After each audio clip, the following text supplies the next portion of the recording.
Malam itu, di sebuah warung kopi kecil yang penuh asap rokok, Basri duduk bersama dua sahabatnya, Jarwo dan Sapta. Mereka bertiga tengah mengobrol sambil menikmati kopi hitam panas dan gorengan yang masih hangat. Obrolan mereka, seperti biasa, selalu berkisar pada togel. Wajah-wajah mereka tampak bersemangat, terutama Basri, yang menunggu kabar tentang nomor yang keluar malam itu. "Jarwo, tadi malam kamu pasang angka berapa?" tanya Basri sambil menyulut rokoknya. Jarwo menyesap kopi hitamnya, kemudian menjawab, "Ah, cuman angka biasa, 459, tapi feeling gue kuat, Bas, pasti keluar kali ini." Basri tersenyum tipis, menantikan hasil keluaran angka. Dia sendiri punya firasat kuat dengan nomor yang dipilihnya, 326. Angka itu seakan muncul begitu saja dalam mimpinya beberapa malam lalu. Dan tak tahu kenapa, ada perasaan bahwa malam ini akan menjadi malam keberuntungannya. Tak lama kemudian, Sapta yang sedari tadi sibuk dengan ponselnya, tiba-tiba berseru, nih hasil keluaran togelnya udah keluar." Mereka bertiga langsung mendekatkan diri, menunggu Sapta membacakan hasilnya. "Nomor yang keluar, 326, kata Sapta, disambut dengan sorak gembira dari Basri. "Yes, 326, itu nomor gue," seru Basri dengan mata berbinar. "Akhirnya, 300.000 nih, lumayan banget." Jarwo dan Sapta menepuk pundaknya sambil tertawa. Mereka tahu Basri memang kerap beruntung dalam hal ini. Meski tak selalu besar, tetapi keberuntungan Basri yang stabil membuatnya seringkali menang. Bas, daripada uangnya disimpan doang, gimana kalau kita rayakan?" usul Jarwo dengan nada semangat. "Setuju, Bas. Lumayan buat beli minuman. Malam ini kita pesta kecil-kecilan," tambah Sapta sambil tertawa lepas. Basri berpikir sejenak, lalu mengangguk. Toh, 300.000 itu baginya sudah lebih dari cukup. Mereka bertiga pun meninggalkan warung kopi, lalu menuju sebuah kios minuman di dekat jalan besar. Beberapa botol minuman mereka beli, lengkap dengan beberapa bungkus kacang untuk cemilan. Malam semakin larut ketika mereka akhirnya tiba di sebuah tempat sepi di pinggir sawah, yang menjadi lokasi favorit mereka untuk menghabiskan malam. Di sana, mereka duduk melingkar, meneguk minuman, sambil bergurau satu sama lain. Jarwo, yang sudah mulai mabuk, berceloteh, "Bas, gue heran deh sama lu. Kok bisa sih, hoki banget. Angka berapapun lu pasang, sering banget keluar." Sapta mengangguk setuju. "Iya tuh, Bas. Jangan-jangan lu punya ilmu khusus ya?" Basri tertawa sambil menepuk bahu mereka berdua. "Ah, ini mah cuman feeling aja. Lagian, hoki juga nggak selalu datang terus. Kalau dapet ya syukur, kalau nggak ya udah, buat pelajaran." Mereka bertiga tertawa dan menikmati malam panjang itu. Canda dan cerita silih berganti, sesekali diiringi suara serangga malam yang nyaring.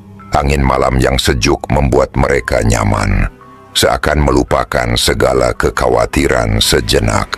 Hingga akhirnya, setelah botol-botol kosong bergeletakan, mereka tertidur di tempat masing-masing, dan malam pun perlahan meredup. Keesokan paginya Basri bangun dengan kepala sedikit pusing. Badannya terasa lemas, namun ia tersenyum sendiri saat mengingat kemenangan kecilnya tadi malam. 300.000 memang bukan uang besar, tapi cukup baginya untuk menikmati sedikit hiburan bersama teman-teman.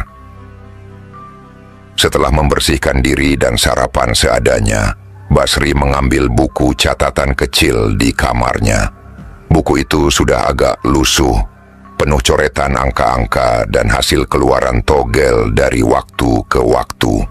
Ia membuka halaman baru dan mulai mencatat nomor-nomor yang menurutnya punya peluang besar keluar malam nanti.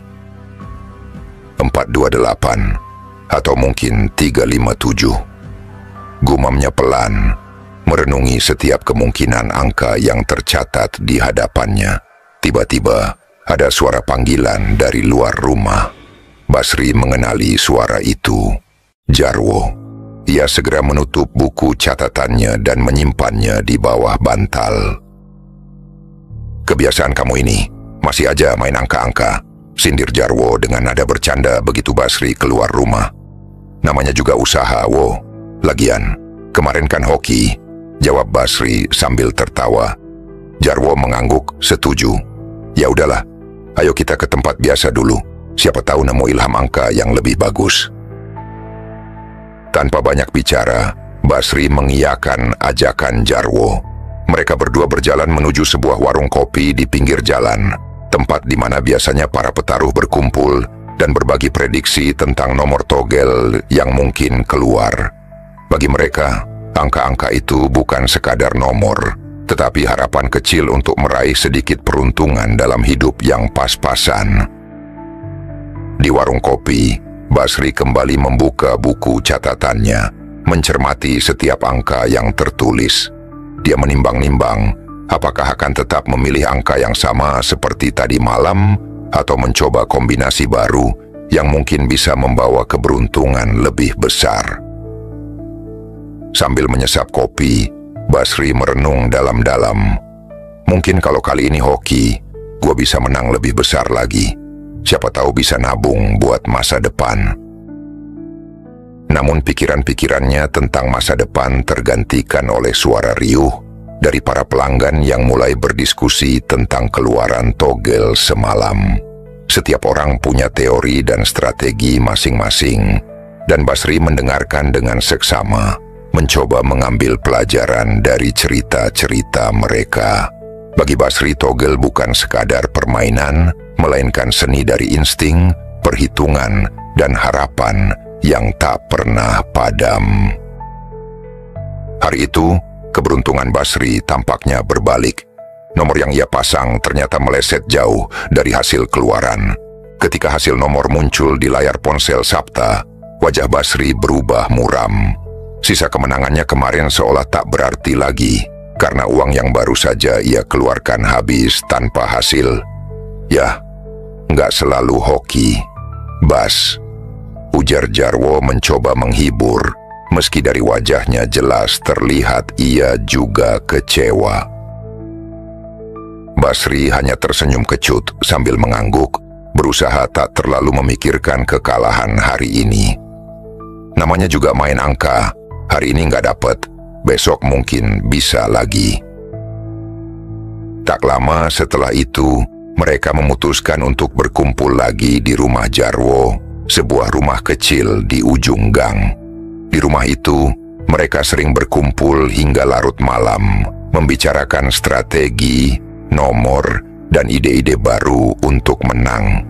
Begitu sampai, mereka duduk melingkar di lantai dengan secangkir kopi di tangan. Jarwo membuka obrolan. "Gimana kalau besok kita coba pola baru lagi? Angka-angka ini kayaknya udah ketebak sama Bandar." Namun saat mereka berdiskusi seru, tiba-tiba Basri tampak berpikir keras. Di wajahnya terlihat sebuah ekspresi yang aneh, seakan sebuah ide gila baru saja muncul di benaknya. "Gua punya ide," katanya tiba-tiba, menarik perhatian Jarwo dan Sapta. "Apaan, Bas?" tanya Sapta dengan antusias, berpikir bahwa Basri mungkin punya angka jitu atau strategi baru. Basri menghela napas panjang sebelum melanjutkan, "Gimana kalau kita coba nginfo?" Jarwo dan Sapta saling berpandangan. Wajah mereka langsung berubah tegang. Nginfo adalah sebutan untuk meminta nomor togel kepada makhluk gaib yang konon bisa memberikan petunjuk atau nomor togel yang tepat. Namun meminta bantuan makhluk seperti itu bukanlah hal sepele, karena seringkali berisiko bagi yang melakukannya. Bas, serius lu mau coba itu? Gila, nggak main-main loh," ujar Jarwo dengan nada ragu. Sapta juga mengangguk setuju. "Iya, Bas, dulu pernah ada yang nyoba kayak gitu di kampung sebelah. Katanya mereka jadi kena gangguan makhluk halus setelahnya. Basri tersenyum tipis. Dengar, kalau kita main begini-begini aja terus, nggak bakal ada hasil besar. Gue cuma mau nyoba sekali ini aja. Siapa tahu dengan info kita dapat nomor yang akurat. Lagian, kalau kita nyoba bareng-bareng, setidaknya nggak terlalu takut, kan? Perdebatan kecil pun terjadi. Jarwo dan Sapta tampak ragu, takut untuk berurusan dengan dunia gaib. Namun perlahan, ketertarikan akan kemungkinan menang besar membuat mereka tergoda. Setelah lama berpikir, akhirnya mereka bertiga setuju. Mereka memutuskan akan mencoba melakukan ritual itu, tapi harus melakukannya di tempat yang dianggap memiliki energi kuat, seperti kuburan tua di dekat hutan. Tempat itu sudah lama dianggap angker dan jarang sekali dikunjungi orang, apalagi di malam hari. Malam pun tiba. Tepat pukul 12, mereka bertiga berkumpul di depan rumah Jarwo, membawa sesajen berupa telur ayam kampung, rokok, dan kemenyan, yang menurut Basri mungkin bisa membantu memancing kehadiran makhluk halus. Wajah mereka tegang, namun tekad sudah bulat untuk mencoba peruntungan yang berbeda malam ini. "Lu yakin ini bakal berhasil, Bas?" tanya Jarwo dengan suara berbisik, memecah keheningan malam. Basri menepuk pundaknya, berusaha memberi keyakinan. "Percaya aja, Wo. Yang penting kita coba dulu. Kalau nanti berhasil, kita bakal menang besar." Mereka bertiga lalu berjalan menuju kuburan tua itu. Suasana malam begitu sunyi. Hanya terdengar suara angin yang berhembus pelan dan suara burung hantu yang bersahutan di kejauhan. Cahaya bulan hanya remang-remang, menambah kesan angker dari kuburan tersebut. Setelah beberapa menit berjalan, akhirnya mereka sampai di tempat yang dimaksud. Di sana mereka berdiri di antara batu-batu nisan yang tua dan penuh lumut. Bau kemenyan yang menyengat mulai memenuhi udara saat Basri menyalakan dupa. Sesajen yang mereka bawa diletakkan di depan salah satu nisan besar, yang konon dianggap sebagai makam keramat. "Lalu gimana caranya, Bas?"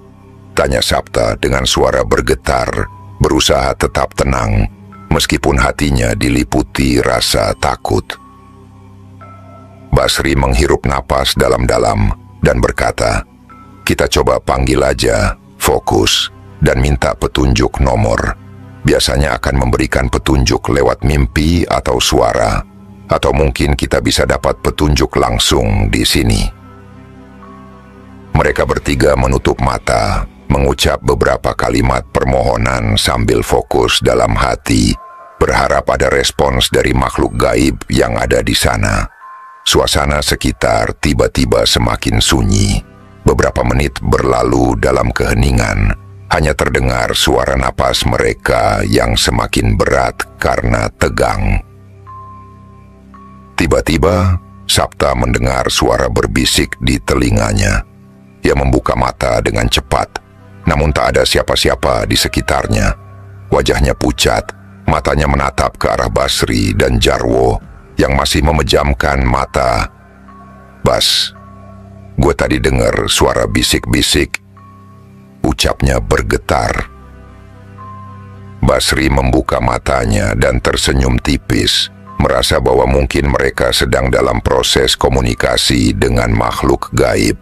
"Bagus, Sapta. Mungkin itu pertanda kalau makhluk itu udah datang." Namun baru saja Basri hendak berbicara lagi, tiba-tiba angin dingin berhembus kencang, membuat daun-daun berguguran dari pepohonan yang ada di sekitar mereka. Suasana semakin mencekam, dan di kejauhan terdengar suara langkah kaki yang mendekat perlahan, meski mereka tak bisa melihat siapa yang berjalan. Jarwo berbisik panik, kita pulang aja yuk, Bas. Ini udah mulai nggak beres." Namun Basri tetap tenang, meskipun jantungnya berdebar kencang. "Tunggu dulu, Wo. Kita udah sejauh ini. Jangan mundur sebelum dapat hasil." Perlahan, suara langkah kaki itu semakin mendekat, hingga terdengar sangat jelas di telinga mereka. Namun, ketika mereka menoleh ke arah suara tersebut, tak ada siapapun di sana. Bayangan gelap menyelimuti mereka, seolah kuburan itu hidup dan menatap balik ke arah mereka bertiga. Seketika, terdengar suara berbisik di telinga Basri, sebuah suara rendah dan serak, seolah berasal dari dunia lain. "Kau yang mencari nomor." Basri terdiam, tubuhnya membeku. "Iya, kami ingin tahu nomor yang bakal keluar." Suara itu hanya tertawa kecil, kemudian berkata, "Ada harga yang harus kau bayar. Apakah kau siap?" Basri merasa sedikit ragu, namun terlanjur penasaran. Dengan suara lirih, ia menjawab, "Siap." Suara itu tertawa lagi, semakin nyaring, hingga menggema di seluruh kuburan. "Jika kalian siap, maka dengarkan baik-baik." Saat itu, terdengar deretan angka berbisik pelan di telinga Basri, mengalir seolah langsung tertanam di pikirannya. Basri langsung merasakan getaran aneh dalam tubuhnya. Sebuah rasa dingin menjalar dari ujung kaki hingga ke kepala.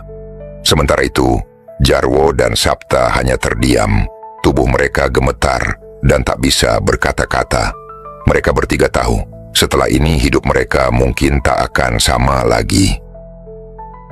Malam semakin mencekam di kuburan tua itu. Setelah suara berbisik yang menyebutkan deretan angka tadi, mereka bertiga terdiam, mencoba mencerna apa yang baru saja mereka alami. Namun, keheningan itu pecah ketika tiba-tiba terdengar suara tawa yang nyaring, melengking, dan penuh dengan kengerian. Mereka semua menoleh, dan di sudut pandang mereka tampak sesosok kuntilanak sedang berputar di antara makam-makam, mengitari mereka dengan rambut panjang terurai dan gaun putih yang kotor. Wajahnya samar-samar terlihat pucat dengan senyuman yang tak wajar, mempertegas kesan menakutkan yang membuat mereka gemetar. "Bas, ini udah nggak bener, Bas," bisik Jarwo dengan suara bergetar. Namun Basri mencoba menguatkan diri, meskipun jelas dari wajahnya bahwa dia juga ketakutan. "Fokus, wow. Kita udah hampir dapat petunjuknya," ucap Basri dengan suara pelan, berusaha menenangkan diri dan dua temannya. Mereka mencoba untuk tetap tenang dan fokus pada bisikan tadi, namun baru beberapa detik berlalu, terdengar langkah berat dari belakang mereka. Saat mereka berbalik, tampak sesosok besar, berbulu hitam lebat dengan mata merah menyala, sedang berdiri tidak jauh dari mereka. Genderuwo itu menatap mereka dengan sorot tajam dan wajah yang menyeramkan, seakan siap menerkam kapan saja. Seketika mereka hanya bisa berteriak, tetapi tak ada satupun yang berani bergerak. Tubuh mereka terasa kaku, tertahan oleh ketakutan yang luar biasa. Mereka hanya bisa berdiri di tempat, dikelilingi oleh sosok kuntilanak yang masih berputar, dan Genderuwo yang semakin mendekat dengan langkah pelan, namun mantap. Di tengah kengerian itu, tiba-tiba angin berhembus kencang, membuat dedaunan berguguran dan ranting-ranting pohon bergoyang liar. Udara di sekitar mereka semakin dingin, membuat bulu kuduk merinding. Lalu terdengar suara keras yang entah berasal dari mana, menggelegar di telinga mereka seperti suara gaib yang memerintah. "Letakkan buku dan pensil di tanah." Suara itu bergema dengan nada tegas dan menyeramkan. Basri, Jarwo, dan Sapta tidak punya pilihan selain mengikuti perintah itu. Dengan tangan gemetar, Basri meletakkan buku catatannya di tanah, sementara Jarwo mengambil pensil dan meletakkannya di atas buku. Suara gaib itu kembali terdengar, kali ini lebih dekat. "Pegang ujung pensil itu bersama-sama, letakkan di buku." Mereka bertiga mengulurkan tangan, meski tubuh mereka gemetar hebat. Perlahan, mereka menggenggam ujung pensil, memegangnya bersama-sama sesuai perintah. Udara di sekitar semakin berat, dan keheningan mencekam menyelimuti mereka. Tak ada suara, tak ada gerakan, hanya jantung mereka yang berdetak kencang di dada. Detik demi detik berlalu, namun tak ada tanda-tanda apapun. 10 menit berlalu tanpa ada reaksi. Keringat dingin mulai membasahi wajah mereka, namun mereka tetap bertahan, berharap ada sesuatu yang terjadi. Namun saat rasa putus asa mulai merayap, tiba-tiba terdengar suara tawa kecil, samar-samar, tetapi jelas terdengar di telinga mereka. Saat itulah dari sudut mata mereka muncul sosok mengerikan yang lebih menyeramkan dari sebelumnya. Sosok itu kecil, tubuhnya seperti boneka kayu tua dengan wajah yang kasar dan mata kosong, berdiri di atas salah satu nisan, jelangkung. Tubuh kecilnya bergoyang perlahan, seolah terbang oleh angin. Lalu sosok itu melayang turun dan dengan tenang mendekat ke arah mereka. Jarwo menjerit kecil sambil mundur, namun tangannya tetap gemetar memegang pensil. "Gua nggak tahan, Bas. Ini serem banget." Basri menelan ludah, mencoba menguatkan hati. "Sabar, Wo. Kita udah sampai sejauh ini, udah nanggung." Tiba-tiba, tanpa mereka sadari, sosok jelangkung itu mengulurkan tangannya yang kaku dan menggapai pensil yang mereka pegang. Sentuhan dingin itu menyentak mereka semua, membuat tubuh mereka kaku. Sosok itu tampak ikut memegang pensil di atas buku catatan. Lalu perlahan pensil itu mulai bergerak sendiri, menulis sesuatu dengan gerakan lambat dan tersentak-sentak. Sapta menutup mulutnya, gemetar ketakutan. Sementara Jarwo merasakan seluruh tubuhnya basah oleh keringat. Tak disangka, ketakutannya memuncak, hingga akhirnya ia tak bisa menahan diri lagi dan kencing di celananya. Wajahnya pucat dan matanya penuh dengan ketakutan saat menatap jelangkung yang menggerakkan pensil itu. Mereka bertiga terus berusaha bertahan, meski ketakutan semakin merajalela.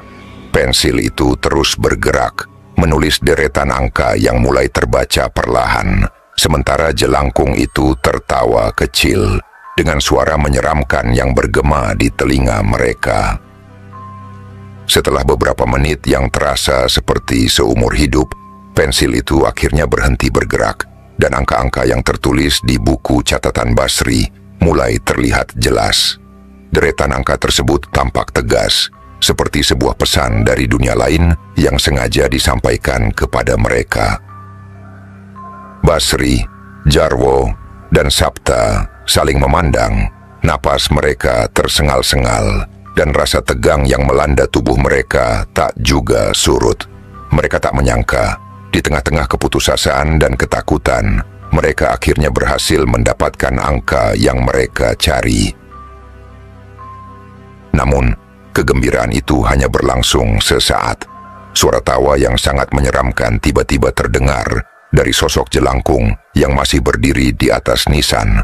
Tawa itu bergema, semakin keras dan melengking, membuat bulu kuduk mereka kembali berdiri. Lalu, dengan suara serak dan dingin, jelangkung itu berucap, "Kalian ingin menang besar, tetapi setiap kemenangan ada harga yang harus dibayar."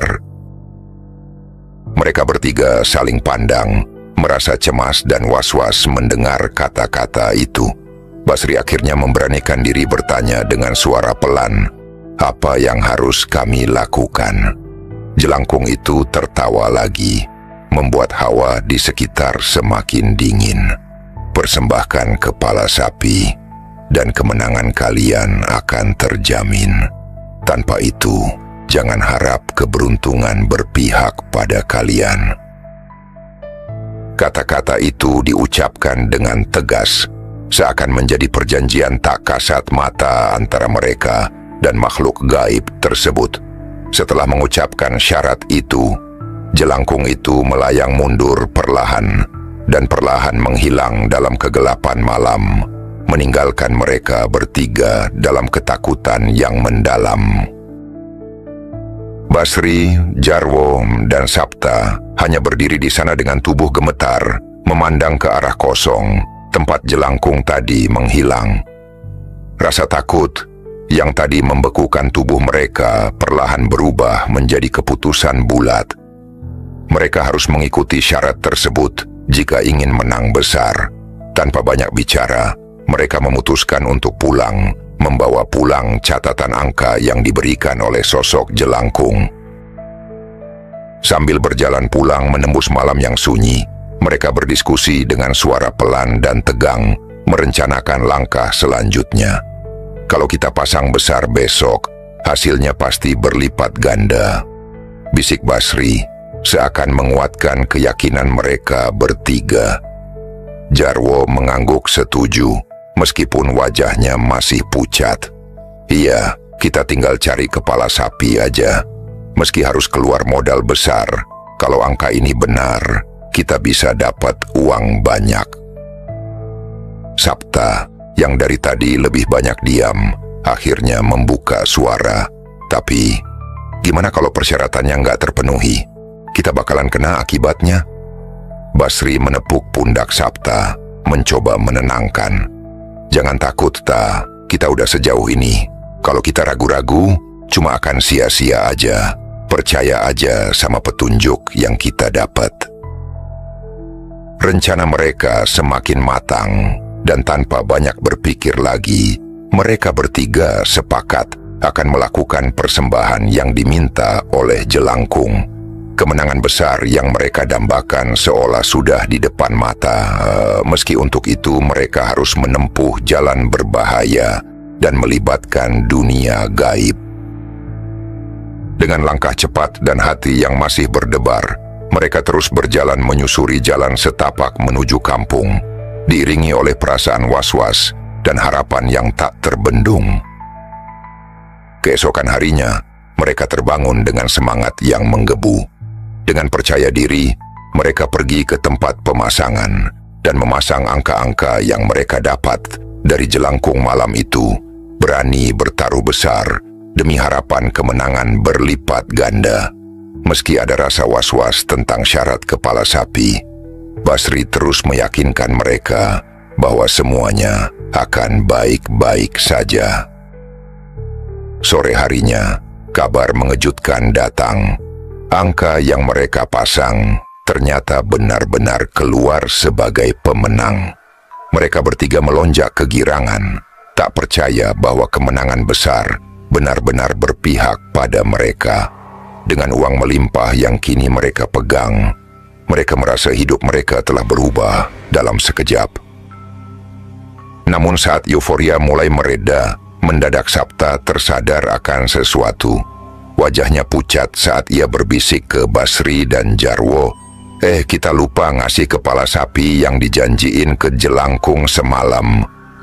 Jarwo langsung terdiam, wajahnya berubah khawatir. Tapi Basri hanya mengangkat bahu sambil tersenyum santai. "Tenang aja, sekarang kita udah punya banyak uang. Kita bisa beli sapi, bahkan kasih 2 kepala sapi sekalian biar lunas." Keyakinan Basri membuat mereka sedikit lega, dan mereka segera bergegas untuk menikmati kemenangan mereka. Langkah pertama, pergi ke showroom motor di kota, memenuhi keinginan lama mereka untuk memiliki kendaraan sendiri. Tak perlu waktu lama, mereka masing-masing keluar dari showroom dengan motor baru mengkilap yang siap mereka kendarai keliling kampung. Tak puas hanya dengan motor baru, mereka memutuskan untuk merayakan kemenangan besar ini dengan cara mereka yang khas, berpesta besar-besaran.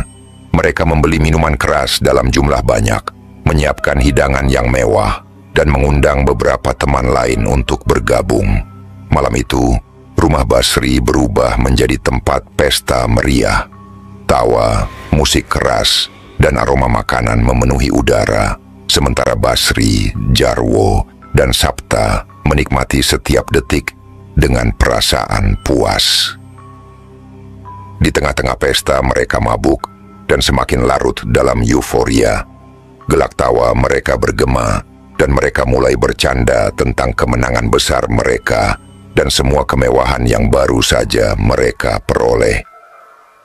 Basri dengan angkuh mengangkat gelasnya dan berkata, "Lihat, kita bisa dapat semua ini berkat bantuan jelangkung. Sekarang, kepala sapi bukan masalah buat kita. Bahkan, besok kita bisa kasih lebih banyak lagi kalau perlu." Namun, dalam keseruan itu, mereka tak menyadari bahwa sesuatu yang tak kasat mata sedang mengawasi mereka dari kejauhan, menanti dengan tenang kapan mereka memenuhi janji yang sempat mereka anggap sepele. Keesokan harinya setelah malam penuh pesta dan euforia, Basri, Jarwo, dan Sapta memutuskan untuk berangkat ke pasar membeli sapi yang akan mereka persembahkan sebagai syarat kemenangan togel mereka. Namun, sebelum berangkat, Basri dengan gaya santainya berkata, kita minum dululah sekalian pemanasan." Tanpa pikir panjang, mereka bertiga kembali tenggelam dalam botol-botol minuman keras, meski hari baru beranjak siang. Dalam kondisi setengah mabuk, mereka akhirnya menyalakan motor baru masing-masing dan melaju ke pasar dengan kecepatan tinggi, mengendarai motor dengan ugal-ugalan di jalan desa yang berkelok-kelok. Tawa mereka menggelegar di sepanjang jalan, seolah tak ada yang mampu menghalangi keceriaan mereka. Namun di satu tikungan tajam, nasib mereka berubah tragis. Tanpa disadari, dari arah berlawanan muncul sebuah truk yang melaju perlahan. Dan karena pengaruh minuman keras, Basri tak mampu mengendalikan motornya. Dalam sekejap, ketiga motor mereka bertabrakan hebat dengan truk itu. Suara benturan keras menggema di udara, disusul serpihan motor yang terlempar dan tubuh mereka yang terpental ke aspal. Basri dan Sapta tewas di tempat. Wajah mereka penuh luka, tubuh mereka tak lagi bernyawa. Sementara Jarwo meski terluka parah masih bernafas, namun tubuhnya sekarat dan segera dibawa ke rumah sakit dalam keadaan koma. Dalam keadaan koma itulah Jarwo seolah mendengar bisikan dari dunia lain. Suara samar dan dingin bergema di telinganya. "Kecelakaan ini terjadi karena kalian tidak menepati janji. Kau sudah lupa pada syarat yang dijanjikan." Bisikan itu terus berulang di dalam pikirannya, mengingatkannya pada janji yang pernah mereka buat pada jelangkung. Rasa takut menyelimuti benak Jarwo, namun ia tak berdaya. Tubuhnya terbaring lemah di rumah sakit, sementara seluruh biaya perawatannya harus ditanggung oleh keluarga, hingga uang hasil togel yang tersisa habis untuk biaya pengobatannya yang terus membengkak. Kemenangan yang mereka kira membawa keberuntungan ternyata hanya menjadi awal dari bencana besar yang menghancurkan mereka. Dengan habisnya uang dan Jarwo yang terus terbaring dalam keadaan koma, akhirnya meninggal juga. Kisah ini menjadi pelajaran kelam tentang janji yang tak terpenuhi, serta harga mahal dari keputusan gegabah mereka.